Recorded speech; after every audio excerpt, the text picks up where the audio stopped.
Assalamualaikum warahmatullahi wabarakatuh. Kembali lagi kita pada pembelajaran bahasa Indonesia. Kali ini yang akan kita bahas adalah mendata pokok-pokok isi anekdot.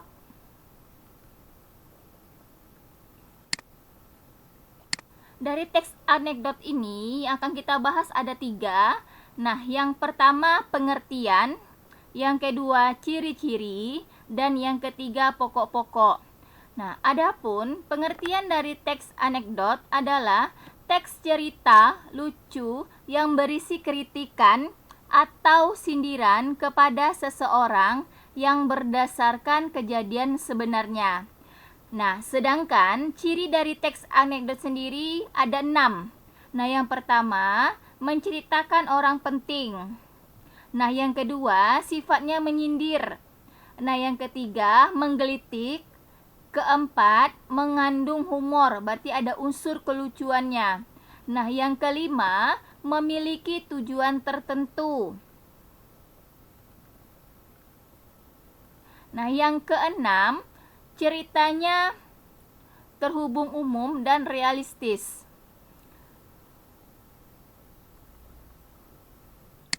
Sedangkan pokok-pokok teks anekdot sendiri itu ada 5 bagian. Nah, kita akan bahas satu persatu. Yang pertama, pokok-pokoknya itu tokoh utama. Yang kedua, peristiwa penting. Ketiga, latar. Keempat, kelucuan. Dan yang terakhir 5, hikmah. Nah, inilah pokok-pokok dari teks anekdot. Ada 5 bagian. Nah, adapun yang dimaksud dengan tokoh utama ini adalah tokoh yang menjadi pusat penceritaan. Berarti simpulnya tokoh utama ini adalah tokoh yang sedang diceritakan. Nah, yang kedua, peristiwa penting di sini adalah yang menjadi permasalahan dalam cerita. Jadi, yang menjadi masalah dalam teks anekdot inilah yang dimaksud dengan peristiwa penting. Nah, yang ketiga, latar. Nah, latar di sini dia berisi keterangan, tempat, waktu, dan suasana yang terjadi dalam cerita. Nah, yang keempat yaitu kelucuan atau humor. Nah, kelucuan di sini adalah sesuatu yang menimbulkan tertawa. Nah, yang terakhir, hikmah. Hikmah di sini adalah nasihat atau pelajaran baik yang bisa diambil dari sebuah peristiwa. Nah, inilah pokok-pokok dari teks anekdot. Ada 5 bagian. Untuk memahami pokok-pokok yang 5 tadi, perhatikan contoh di bawah ini. Nah, di sini ada sebuah teks anekdot yang berjudul Dosen yang Menjadi Pejabat. Baiklah kita baca sebentar. Di kantin sebuah universitas, Udin dan Tono, 2 orang mahasiswa sedang berbincang-bincang. Tono, saya heran, dosen ilmu politik kalau mengajar selalu duduk, tidak pernah berdiri. Udin, begitu saja diperhatikan sih, Ton. Tono, ya Udin, tahu sebabnya. Udin, barangkali saja beliau capek atau kakinya tidak kuat berdiri. Tono menjawab, bukan itu sebabnya, Din, sebab dia juga seorang pejabat. Udin, loh, apa hubungannya? Tono, ya, kalau dia berdiri takut kursinya diduduki orang lain. Nah, respon Udin tanda tanya raut mukanya. Nah, dari teks ini kita analisa pokok-pokoknya. Yang tadi kita bahas ada 5 bagian. Yang pertama, setelah kita baca, kita mengetahui bahwa tokoh utama yang sedang diceritakan dalam teks anekdot di sini adalah seorang dosen. Nah, sedangkan peristiwa pentingnya atau masalah yang sedang dibahas yang menjadi permasalahan di dalam teks anekdot di sini adalah dosen yang merangkap menjadi pejabat.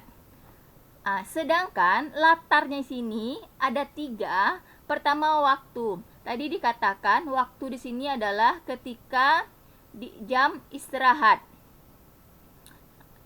Kenapa di jam istirahat? Di sini kita lihat bahwa percakapan ini di kantin, berarti tidak dalam kegiatan belajar. Nah, sedangkan tempat Nah, tempat kita ambil kesimpulannya kantin karena sudah tertera di dalam teksnya. Nah, yang terakhir suasana. Suasana yang tergambar secara implisit sini adalah hening. Nah, yang keempat, pokoknya itu kelucuan atau humor. Nah, di mana letak kelucuannya? Yaitu pada kalimat tono. Kalau dia berdiri, takut kursinya diduduki orang lain. Nah, ini ada pada kalimat terakhir dari percakapan ini. Nah, sedangkan hikmahnya atau nasihat yang bisa kita ambil dari teks ini adalah jabatan itu hanya sementara. Jika masa jabatan tersebut sudah habis, maka harus bersedia digantikan oleh orang lain. Nah, inilah contoh dalam menganalisa pokok-pokok teks anekdot. Oke, untuk memahami pembahasan kita tadi tentang pokok-pokok teks anekdot, silahkan siswa jawab tugas di bawah ini. Identifikasilah pokok-pokok dalam teks anekdot. Cara keledai membaca buku. Nah, ini teksnya sebelah. Pokok-pokok yang dianalisa itu ada 5, seperti yang dibahas tadi, yaitu tokoh utama, yang kedua peristiwa penting, ketiga latar, 4 kelucuan, 5 hikmah atau makna. Nah, cara menjawabnya seperti contoh yang dijelaskan sebelumnya, yang dianalisa dari teks cara keledai membaca buku. Oke, semoga siswa ibu paham dengan yang kita bahas kali ini. Selamat menjawab.